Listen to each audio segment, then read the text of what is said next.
دوستانو سلامونه او وخت مو په خیر. په دې ویډیو کې به موږ بیا د واتس اپ په اړه ویډیو جوړو. هغه لپاره تاسې خپل واتس اپ ته لاړ شئ. واتس اپ خلاص کړئ. هغه نه وروسته د درې ټکو باندې کلیک کول نه وروسته سیټینګز ته لاړ شو. سیټینګز باندې کلیک کول نه وروسته به پرایویسي بخش کې به یا پرایویسي آپشن کې به نن موږ ډساپیرینګ میسیجز یعنې د میسیجونو ورکېدل په دې اړه نن موږ غږیږو.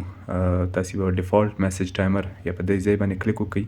نو فعلا دا تاسې دوستانو وینئ چې دا آف دی. د دې ګټې هم دي او تاوانونه هم دي دوستانو.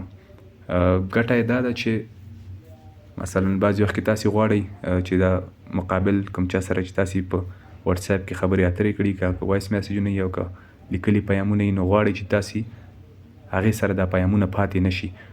نو او تاوان یې دا دی بعضې وخت کې سړي ته کوم خبرې چې یا مذاکره چې شوي نو هغه کومې خبرې چې مثلا ورته په کار وي یا میسیجونه کوم عکس شی لیږلي نو چې ورته په کارېږي بیا که د واتس اپ لارې لیږلي نو دا بیا بیرته نشي اخ کولی یا هغه نفر چې ورته رالیږلي وبښئ کوم نفر چې ورته د واتس اپ لارې هغه رالیږلي نو که په ګیلري کې سیف شوي نه وي نو بیا یې تاسې نشي ترلاسه کولی. نو موږ به اول په 4 ساعتونو په اړه وغږیږو. د اول آپشن چې دی 4 ساعته کم آن که نو کوم مذاکره چې ستاسې یو د بل شمېرې سره شوي نو دا به د 4 ساعتونو په جریان کې نه به تاسې سره میسیجونه پاتې کېږي نه به هغې سره مقابل لوري سره.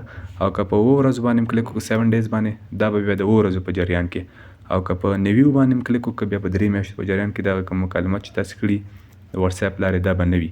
او که آف مو که نو بیا به د میسیجونو د ډساپیرینګ میسیجز آپشن چې دا به غیر فعاله وي. نو دا وه د نن ورځې ویډیو. که خوښه شوې مې وي در سره لایک یې کړئ. که کوم نظر یا پوښتنه لرئ له موږ سره یې د کامنټ له لارې شریکه کړئ. نو تر بلې ویډیو پورې مې په پاک او مهربانه رب سپارم. هر چیرې چې یاست خوښ او اباد اوسئ.